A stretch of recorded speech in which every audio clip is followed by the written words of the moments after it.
So tonight we're going to go through and ask a few of our residency graduates from the last 5 years some questions about what it was like to be a resident here, and hopefully give you guys some insight to determine if this is the right place for you to do your training. So my name is Morgan Jones.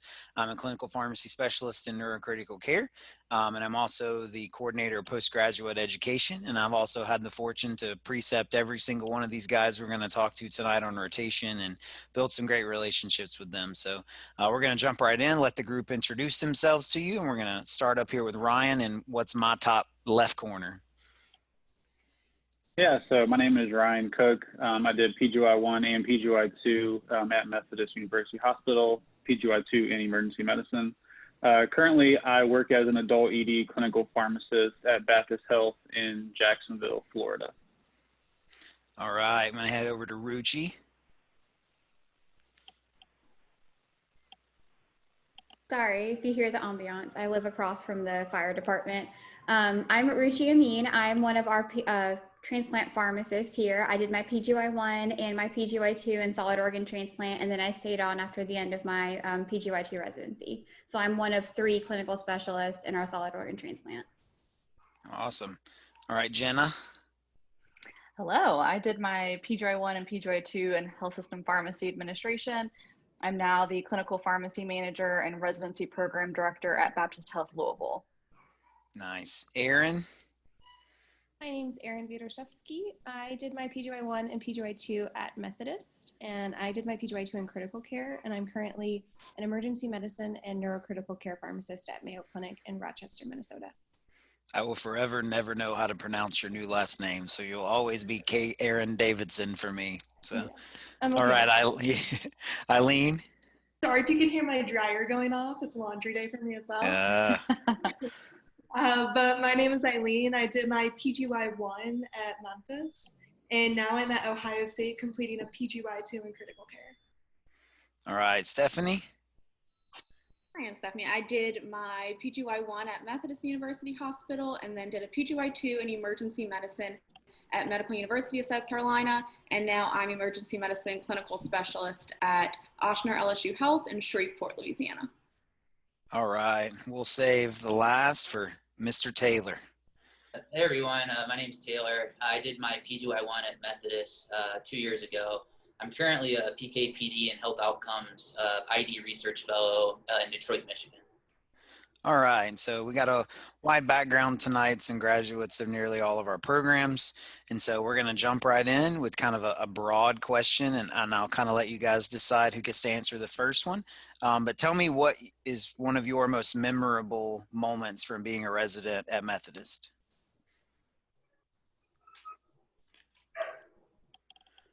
Nobody jump at it. Who wants to go? I'm sure people are, obviously going to talk about the clinical training, the research, and the culture. I'm going to start off with my co-residents, Be Warm and Fuzzy. I consider them some of my best friends. Particular stories about one of my favorite co-residents, who's Michael Peters. So there's too many stories to share, but one that I want to talk about is when he went to the cafeteria to get a big thing of sushi. Typically comes with a little bit of wasabi. Peters popped open the sushi, and one of his first indulgences was a huge bite of the wasabi. And the first thing he said was, "Wow, that was some spicy guac." And there's multiple stories like that come from Peters. For those of you to give context, Ryan, Ruchi, and Taylor were in the same PGY1, and Michael Peters was our combined HSPA PGY1, PGY2 in their class. And Taylor's right, we have a lot of good stories from him. What else has everybody got? What's probably your most memorable moment from your time at Methodist? I think my most memorable moment that I reference often is from working on New Year's Day, and we had 12 back-to-back codes and had crash carts lining the pharmacy. I use that example a lot with my current residents, that residency teaches you a lot, whether it be the clinical aspects of patient care or the operational aspects of how to keep a central pharmacy running between 12 codes on New Year's Day. But that is something that has stuck with me for life. Nice. How about one more? I remember the class below me, which was Ryan and Taylor and Ruchi, were a lot of pranksters. particularly Tyler. And my favorite one was when he put the speaker up in Twilla's office and the ceiling tiles, and it kept playing. I can't remember the song, but she could not figure out where it was coming from. And when she would start looking for it, he would turn the volume down and then turn it back up when she stopped. So the best part was that day, Taylor and I were on medicine together. So we were having topic in her office where the song was playing. So when Tyler would turn it up, Taylor and I had to be like, we don't hear anything. No, we don't hear anything. Awesome. Does anybody else have anything? I saw a couple more people who were going to chime in. That just reminded me of when Victor and Craigo did a prank on Twilla because she kept feeling like people were stealing her chair out of her office. So they put every chair we could find in the entire pharmacy department into her office so she couldn't even get to her desk. Pretty awesome. Nice. Well, I hope what everybody who kind of listened to some of those stories reinforces is, one, we have a lot of critically ill people because as Jenna talked about, we have a lot of people who were coding on New Year's, but two, we like to have fun. We're not the type of program that I would say is incredibly formal. When you come in, we like to let our hair down, no pun intended, I guess, joke, have a good time, and really make good memories. And I think some of the pranks that people have definitely played through the years are some of the most memorable things I remember about each of the classes as well. So now I kind of want to go into something a little more specific and take you guys back to when you were a student looking at residencies. So I'm going to throw this one specifically to Eileen or Jenna, because I know you guys moved from a little bit further away. So what made you want to be a resident at Methodist? So kind of after your interview day, as you went into figuring out where you wanted to be, what made you say, I think Methodist is a place that I can do my training? I can start that one. Like you just mentioned, with kind of having a little bit more of a laid back environment. I felt like when I interviewed at Methodist, everybody seemed so genuine. You could just kind of have like a funny conversation.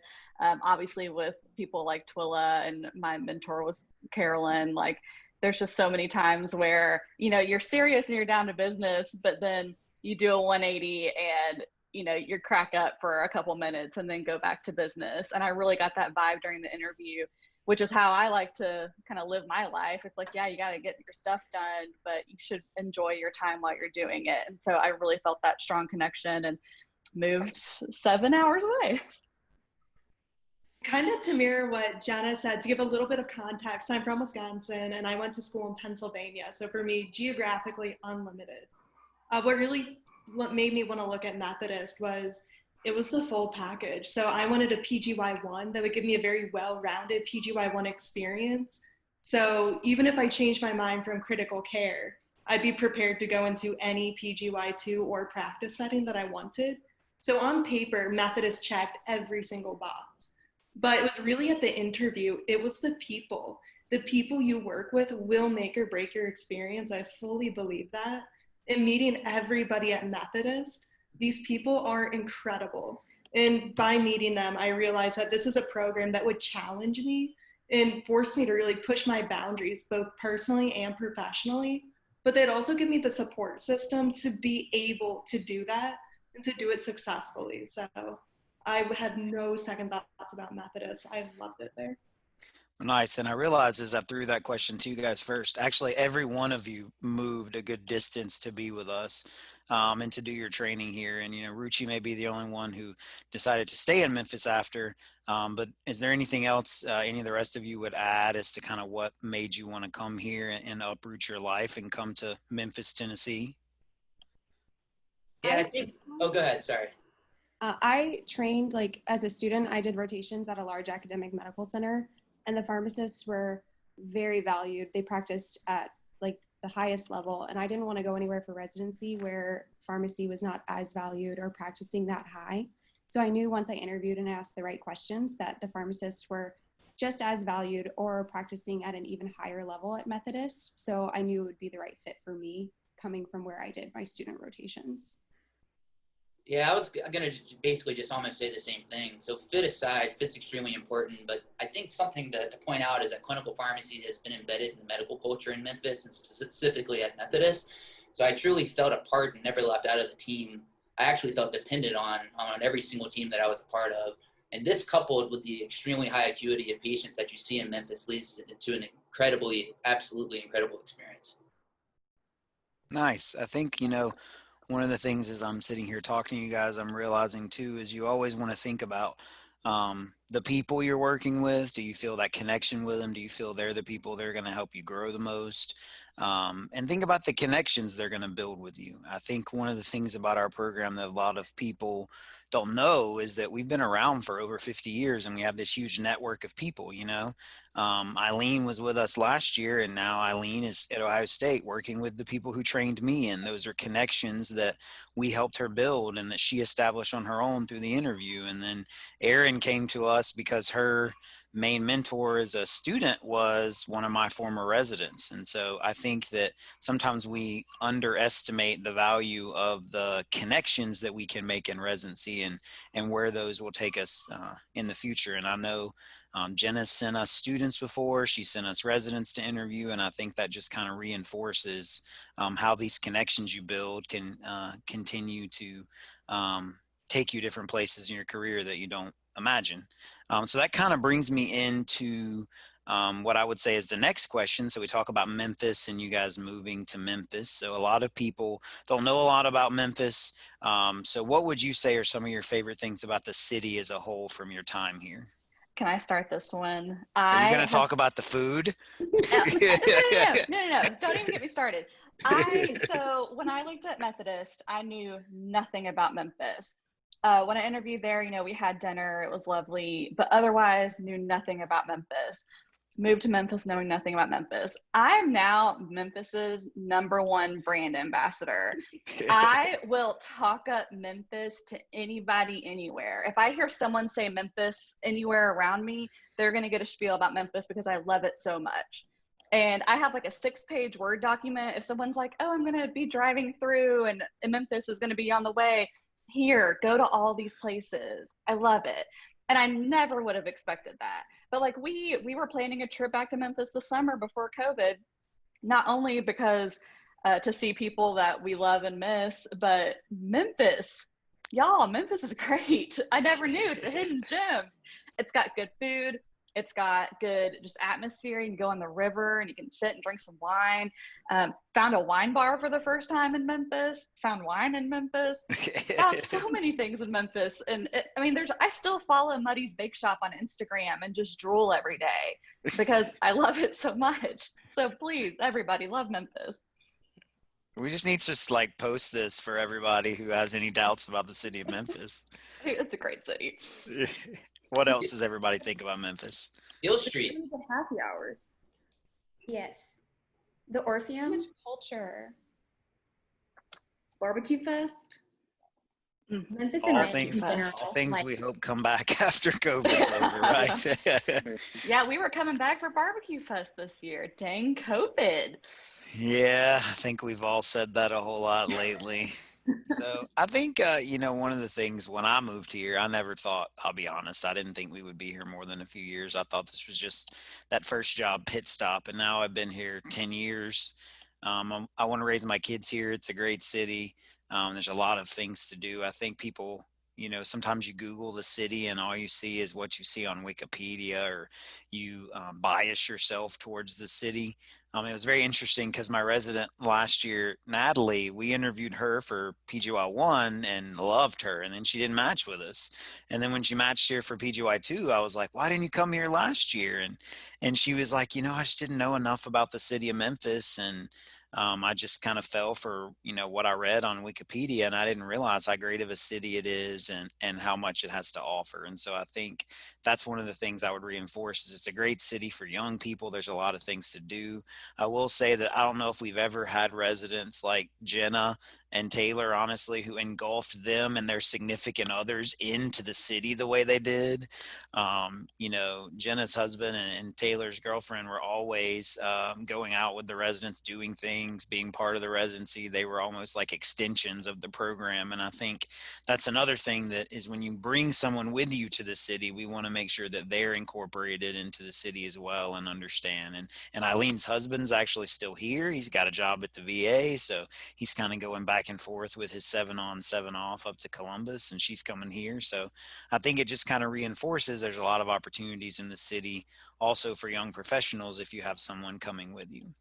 That brings me up to a good point. Laurel's been asking me. Laurel, by the way, is my girlfriend. She's not a pharmacist, but she's asking when she's going to get a residency certificate. Oh, I mean, we do give you some really nice framed residency certificates. I'll have to see if it's in the budget for an extra one, right? I would say one of the great things about the environment in Memphis is that there's so many professional schools that are hubbed out of Memphis that you're always seeing people from other disciplines, whether it be optometry, medical, PT, et cetera. So just being out and about with people who are doing a lot of the same training that you're doing and have the same schedule, but still find time to, go out and enjoy the city is really refreshing. It's a great town for young professionals to kind of, do their thing professionally, but also, embrace, living in your 20s and trying to have a good time as well. Yeah. And I do think, now that I think about it, so there's a lot of different areas you can live in the city, but a lot of people who aren't as familiar choose to live in the apartment complex that's across the street from the hospital. And I know Ryan lived there, Jenna lived there, Taylor, didn't you live there? No? Highly recommend. Eileen lived there. Aaron lived there. Man, Stephanie and Ruchi, you're just the only two who were left We were out. Rock Islanders. Yeah. Oh, We went to the island. We got a little scenic view on the way home. nice. I had a nice view of the hospital. Yeah. I could walk to work. Yeah. It snowed out, could walk. It's great. Ryan got a scenic view every time he looked on my balcony and I had my shirt off. Yeah. I wasn't that lucky. Yeah. Or unlucky. The commute from my front door to my desk was 6 minutes. Nice. That's Nice. amazing. All right. Well, let's get to a few of the other questions for tonight. Get some specific things about your training. So all of you went on to do additional postgraduate training. Jenna did her second year with us, and so did Ruchi, and the rest of you went to other institutions. Taylor doesn't seem to want to stop doing postgraduate training.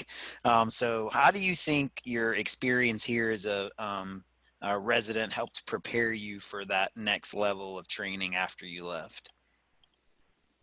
I'll answer this one.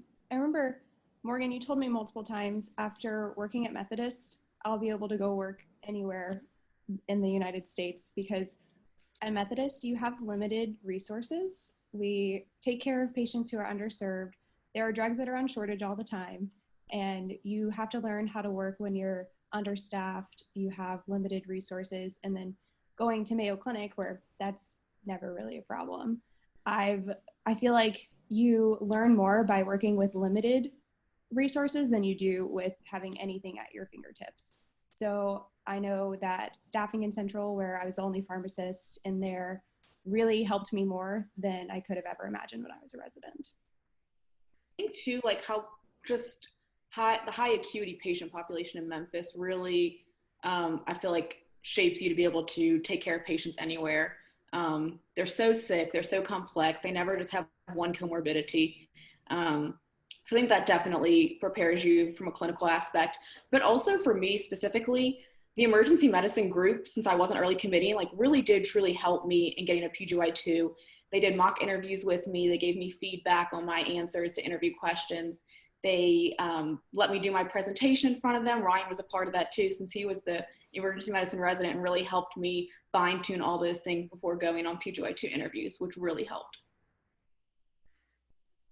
And another thing that I thought Methodist did really well, not only do they teach you, but they teach you how to teach yourself. So now me coming to Ohio State, and I was very lucky, or I guess Methodist is just an incredible program, because when COVID hit, we didn't go home. We stayed on site, and we actually got the opportunity to learn how to be a clinical pharmacist in the middle of a pandemic. So I know it's oversaid, but totally unprecedented times. There's no evidence to guide what to do now. Methodist taught me how to work in that kind of a setting. And now coming to Ohio State, I am able to apply all of this to really be instrumental to my team here. And like they said about the different resources that are available. So in Memphis, we do have limited resources. Now coming to Ohio State, where if I want angiotensin 2, let's go. So Methodist taught me how to learn and teach myself, so that now with all of these resources, I can really apply it, and I'm being so effective on my team. It's absolutely incredible what one difference a year, or what a difference 1 year can make. Yeah, and I wanted to talk about the research aspect of Methodist too. I think I love research. That's what I'm primarily doing now, and that's something that really drove me into Methodist. And I really honestly do think I had a leg up in starting my PGY2 and now fellowship, because Methodist really a lot of Morgan's teachings, but taught me the basics of research, such as study design and appropriate statistical analyses and things like that. I mean, if you just take a look at the amount of papers, not just number, but quality of papers that come from the preceptors at Methodist and the residents, it's just insane to me. This helped me extremely transition easy to what I'm doing right now. Nice. Anybody else have anything they would add? I would say the level of autonomy that's provided to you as a PGY1 resident when you're serving either on call or whatever rotation that you're on, all of the preceptors there are your support, and they do treat you as like a clinical peer while you're still even in training, and you are the point person with your team. They give you the support you need to being the primary pharmacist with your team, or even on your admin projects, what you're handling, which then provides you with the opportunities to not only grow in that role, but be able to use that as you move out into other rotations or other experiences where you have the responsibility of being the primary person and thinking your way clinically or even critically through those situations. So like in the middle of a pandemic, or doing residencies in other areas. Awesome. I would say a few things. So Aaron is right. Sometimes it's nice to hear the advice we give our own residents is the right advice, or things of that nature.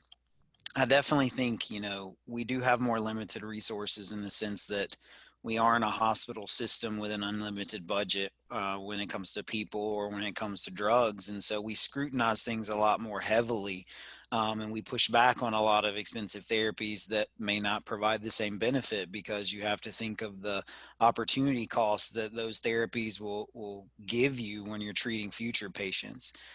We try to make sure that, every one of you came to our program wanting to be able to leave and go somewhere else and be better at what you do. And we wanted to make sure we prepared you for all of those situations. So whether you're like Ryan or Ruchi or Aaron, who stayed with us for PGY2, or you're like Stephanie or Eileen, who are at another larger center than even we have, we want to give you the training that makes you succeed in those environments. Because let's be honest, at the end of the day, you're the product we produce, right? You're what we put out. And I think that is what speaks to any candidate who's looking at our program for a residency, is look at what our graduates do. And I think just this group, even though you were kind of hand selected because you make us look good, you reinforce how we really train you to go anywhere or do anything. So that kind of jumps into what I would say is the next question I would have. If you guys could kind of go back to your own residency now and give yourself a piece of advice about how to approach the experience at Methodist, what would that be and why? This one's a harder one, but I like it. By the way, our current residents are the ones who wrote these questions. We asked them to say, if you were going through the recruitment process again, what would you want these people to say? So that's where these are coming from.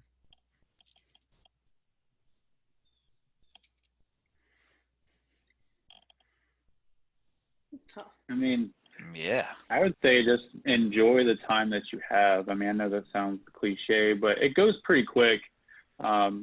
And so the days where you're at the hospital long hours, hanging out with friends on the weekends, it goes by pretty fast. This is kind of the last time you're in that academic learner mentality. And so just take advantage of the time and the people that you have around you, because once you leave, you're kind of, you're on your own, and it's your responsibility to make sure you're doing well at your job. Whereas you have people now pushing you and wanting you to succeed, you kind of have to take those ideals that they teach you and make sure you're applying them moving forward, and kind of pushing yourself to not, be stagnant in your learning. I think along those same lines too, just try to maximize the experience. Maybe pick a CE topic that can become a review article, or use that CE to do another presentation at a meeting. but you're trying to get as much as you can in that 1 year and push yourself as much as you can so that you can really be the best clinical pharmacist that you can at the end of it. I kind of take all the hard orders when you're staffing. Like, it gives you time to learn.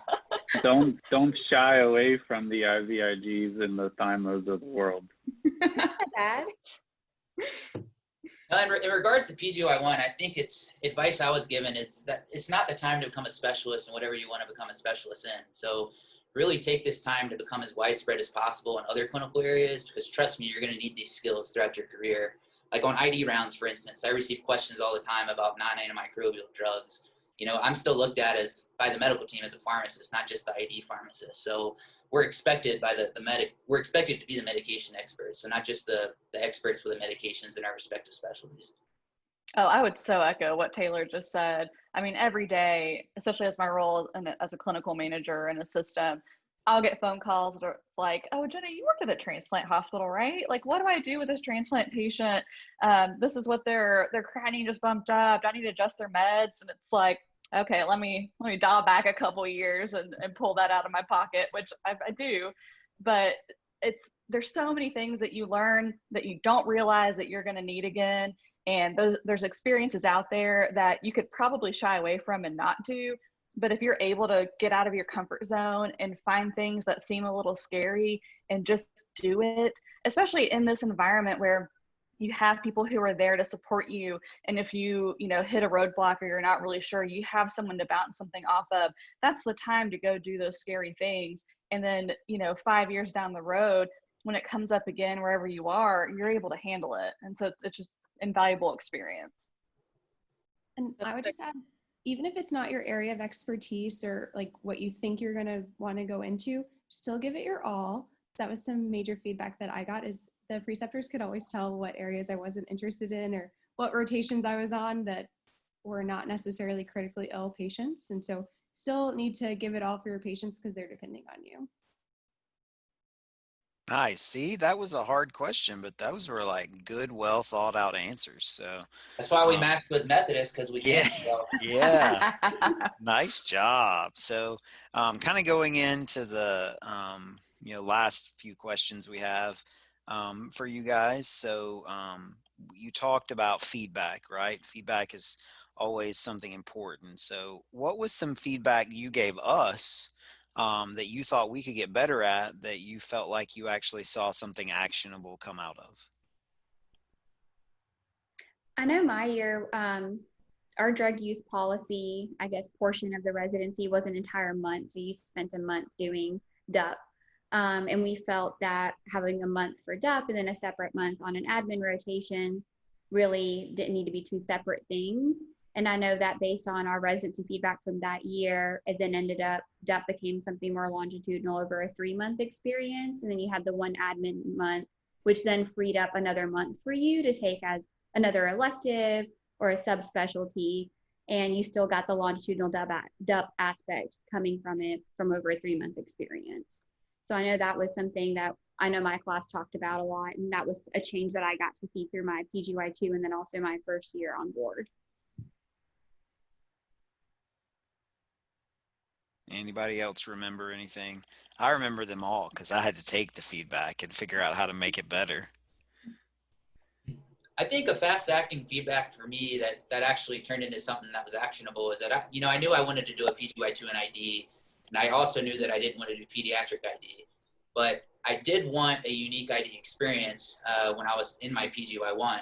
And Methodist is an adult hospital, but I asked Morgan and Twilla if I could have some unique ID experience, and they very swiftly set up a pediatric ID rotation for me at Le Bonheur, and it was an incredible experience.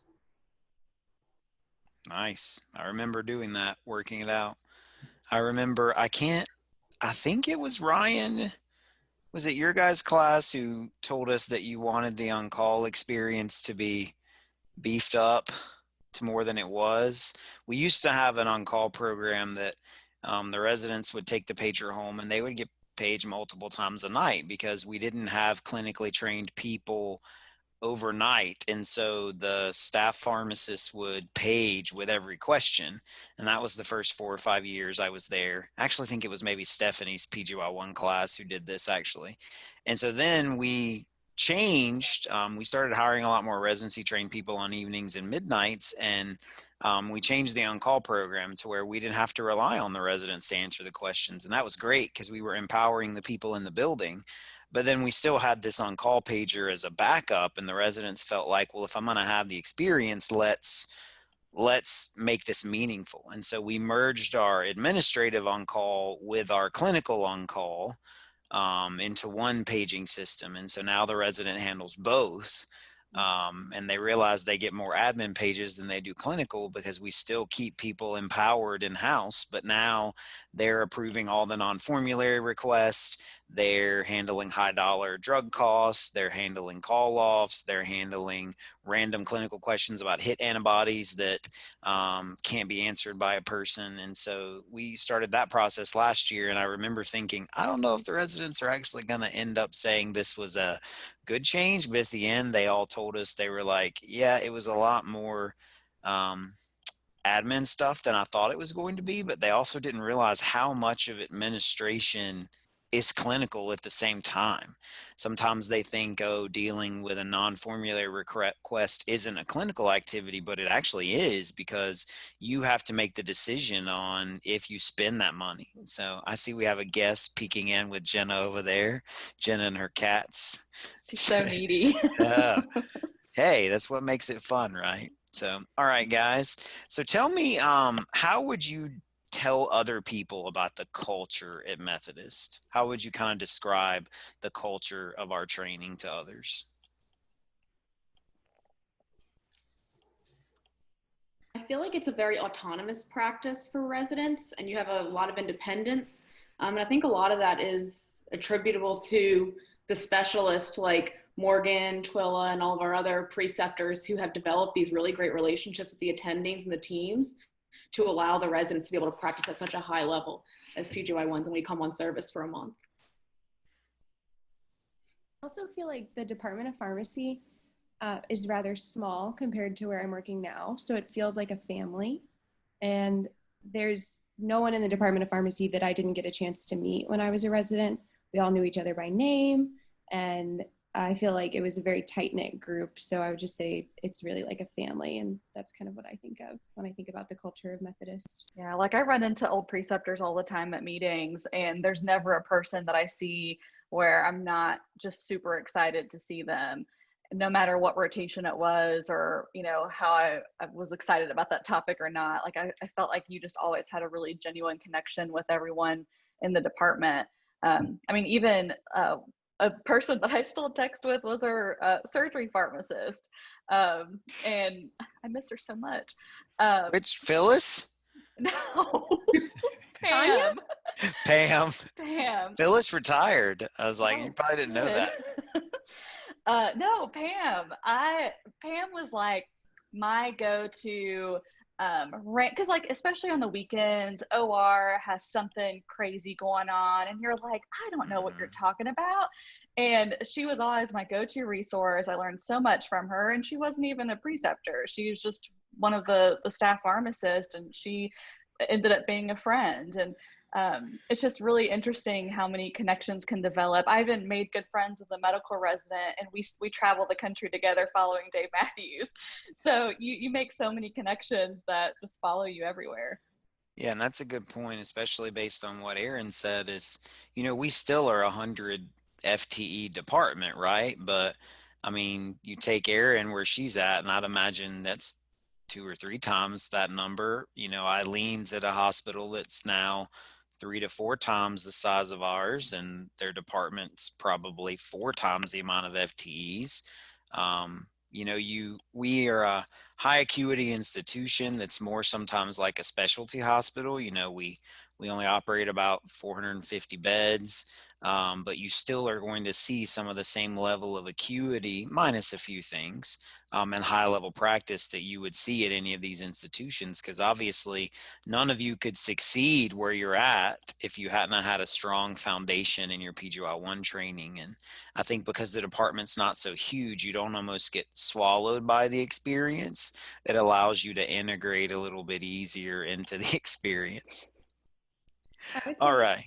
the high acuity I think plus more, because no one's taking their vitamins, no one's taking their medications, no one's going to dialysis. So high acuity plus some. Yes. Yeah, I think that overall we kind of all will acknowledge that Methodist has a great culture of clinical practice, great preceptor group, but I think we don't emphasize enough the people that work in the actual department, how supportive they are outside of your clinical responsibilities.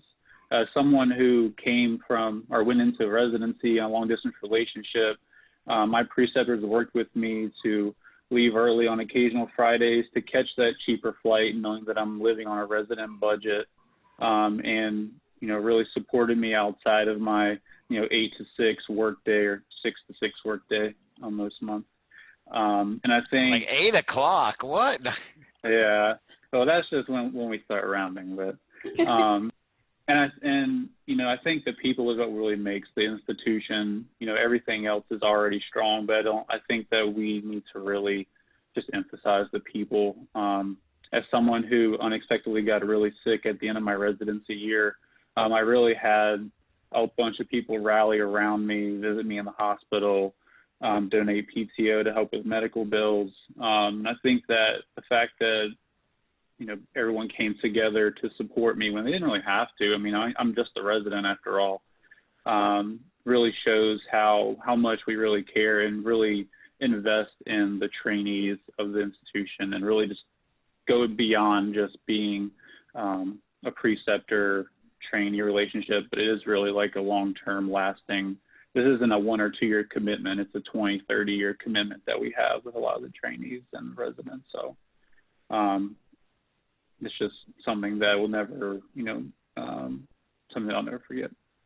Yeah, I mean, I think you sum it up. You're never just a resident here, and we try to make sure we build great relationships with you guys even when you leave. It's like first few weeks at Ohio State, Eileen's texting me asking me a few questions, and we're exchanging kind of tidbits, and Aaron and I check in every once in a while, and it's just one of those things where you build these relationships and you realize this network is really kind of woven all across the United States. I remember I was getting hooded for FCCM, and I'm standing in line behind one of Taylor's preceptors when he was doing his PGY2 ID, and the preceptor's telling me, man, it's so great having a resident who knows how to do all this research stuff and SPSS, and I don't have to teach it all to, and you guys did a really sound job teaching them those things. And so those are the kind of connections that you build, and you realize that you send these residents out to all these places, and it just expands the network even larger. So,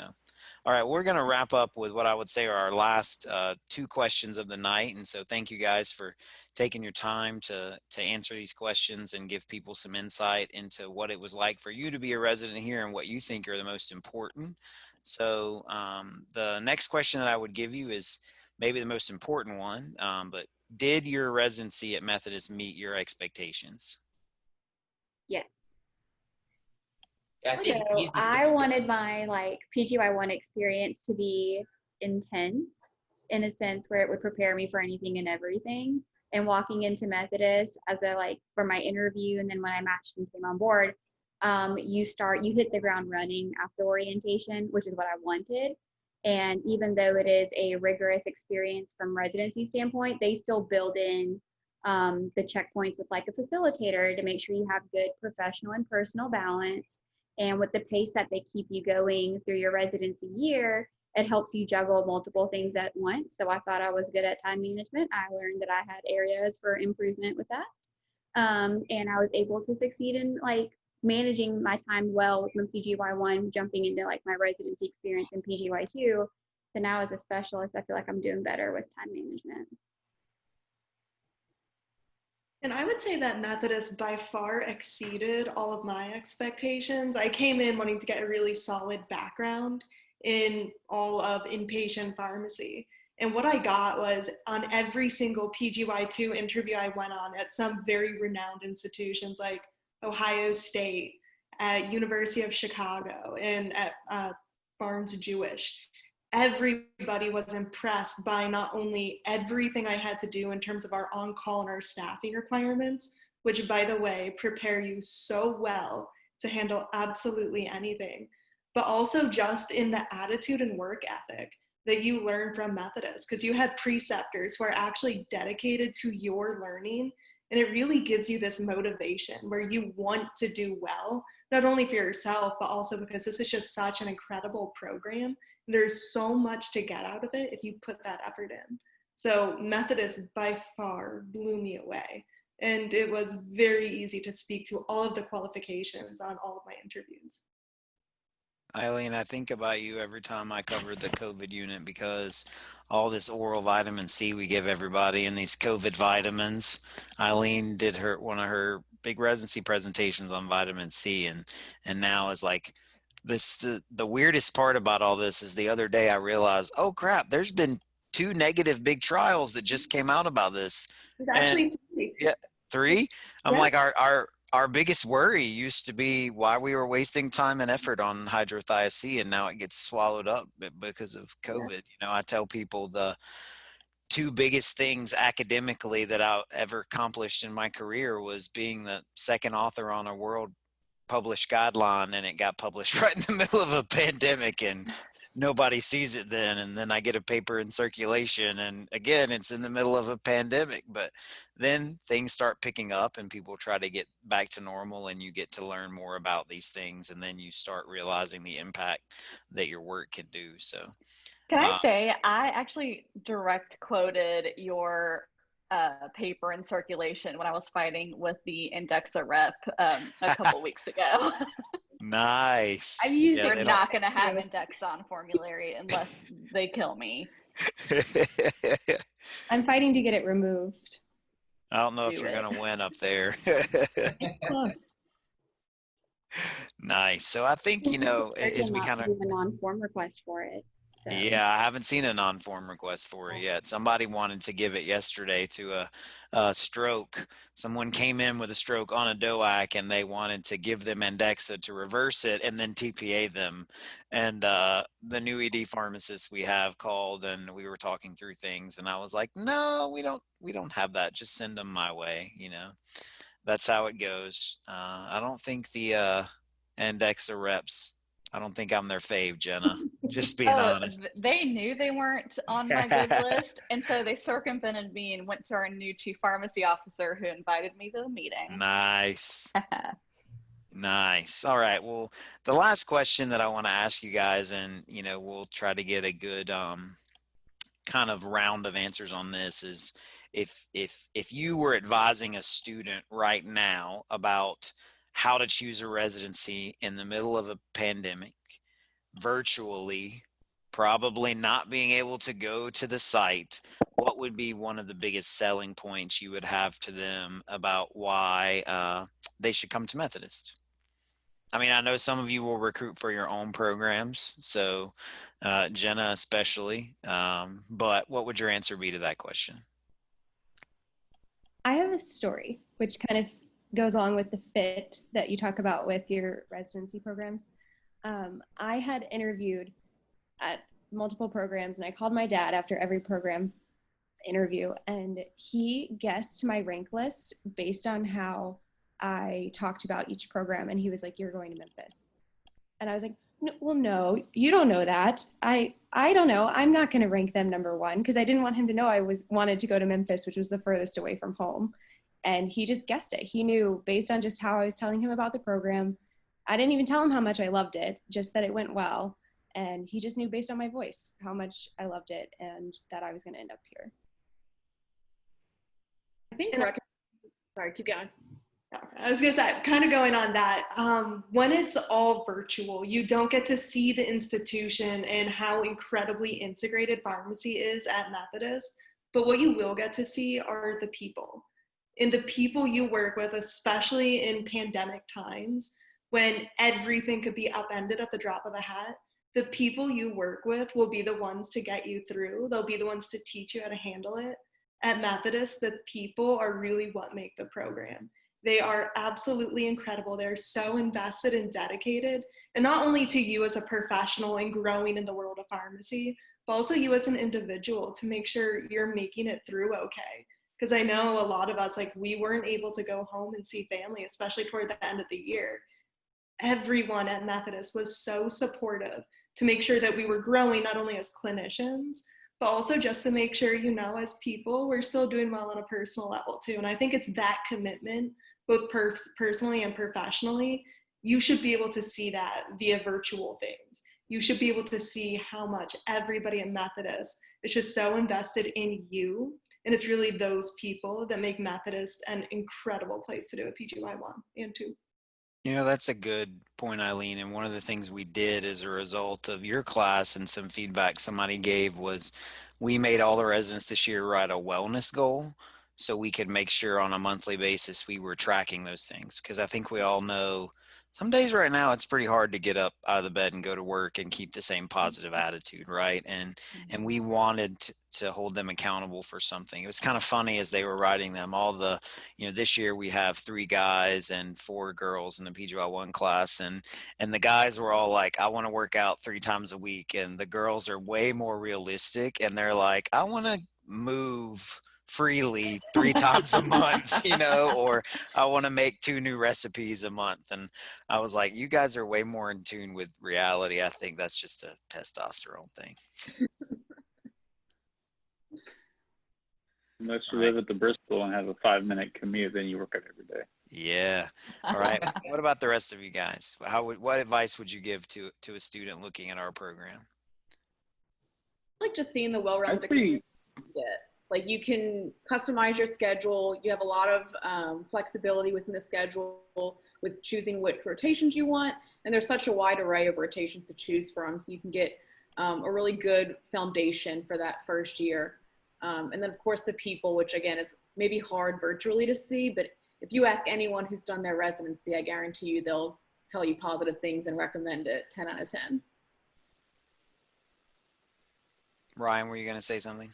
Yeah, I mean, I'd say just from like an objective standpoint, like taking emotion aside, like look at how the program's run, look at the administrators, look how much time and effort the alumni are taking out to really highlight the benefits of the program, and that should really speak volumes. And to echo that, that's exactly what I was thinking. We just had a statewide residency director meeting a couple of weeks ago, and we were discussing plans for, you know, how are we going to recruit with COVID? And I mentioned that I was going to be doing an alumni Zoom call with my residency program, and everyone was like, oh, wow, like hadn't thought about that. So I think it speaks volumes that, you know, we're able to get together and gush about a program that we really enjoyed. And I think someone mentioned this before, but like, you don't realize that you're going to end up making lifelong friends. 2 of my co-residents who we did both years together, we have a group chat and we talk to each other literally every day, all day long. And we sometimes joke about, like, I don't even have to guess who those 2 are probably. But it's just it's so funny to think, like, we joke about, you know, what if one of us had gone somewhere else? Like, what kind of experience would we have had, and would we have still been linked to our co-residents the same way we are? Because I rely on these 2 for so much. Like we are our own little support system, and I can't see that ever changing. Like, we're even like planning our post-COVID reunion, and it's just, residency is what brought us together, and that's such a crazy thing to think that a residency is what's going to really shape the rest of your life, both, you know, work-wise, clinically, but also just from like a social and emotional standpoint. Absolutely. I think, you know, the oddest part this year was when COVID hit, you know, we immediately started having a lot of discussions about what's the role of the resident in this, because our institution pretty swiftly decided pharmacy was not someone they wanted to send home, regardless of what any of your institutions did or what your view on that is, that was what we decided. Was they wanted us there. They wanted us on rounds still. They gave us the PPE. They valued our input, and they wanted us there to ensure that during a pandemic that we were still practicing evidence-based medicine and following safe medication use. And so we immediately started looking at the department and how we could manage things. And we realized that, just being honest, we were going to have to give our residents a lot more independence. We already give a very, very high level of independence. When you're talking about March and April of the residency year, that's really the time for you guys to shine, you know.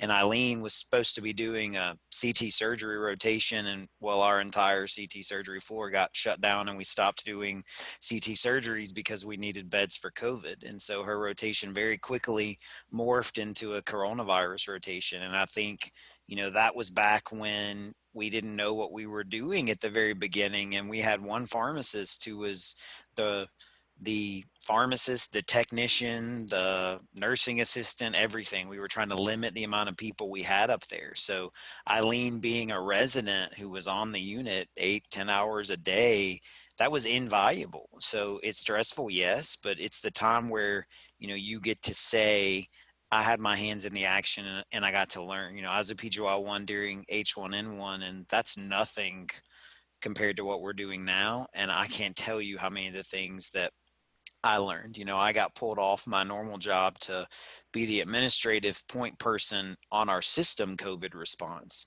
So I'm sure Jenna dealt with these things. You're dealing with, you know, writing um, policies about things you never knew you were going to have to write a policy about, like how to do a return from a pandemic floor. What do I do with narcotic waste sheets that can't be sent back to pharmacy? How long do I quarantine meds? How do I dispose of certain things?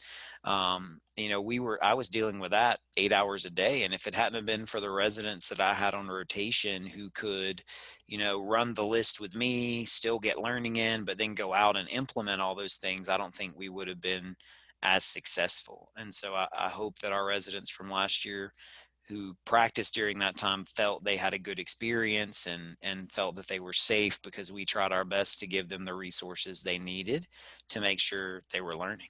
So, all right, guys. Well, those are all of the questions that we have tonight. I really want to thank you guys for taking the hour to talk to us. This has been great. One, to see you all and to hear about your experiences with us, and how it's prepared you to succeed now. This is the first of a video series that we're going to be doing. And honestly, I felt like you guys were the most important for people to hear from, because you've lived the experience and you know what it's like to uproot your life and move to Memphis and put your trust in us. And now you're all doing great things at other institutions. And that's honestly for me the best part of this job. So thank you guys.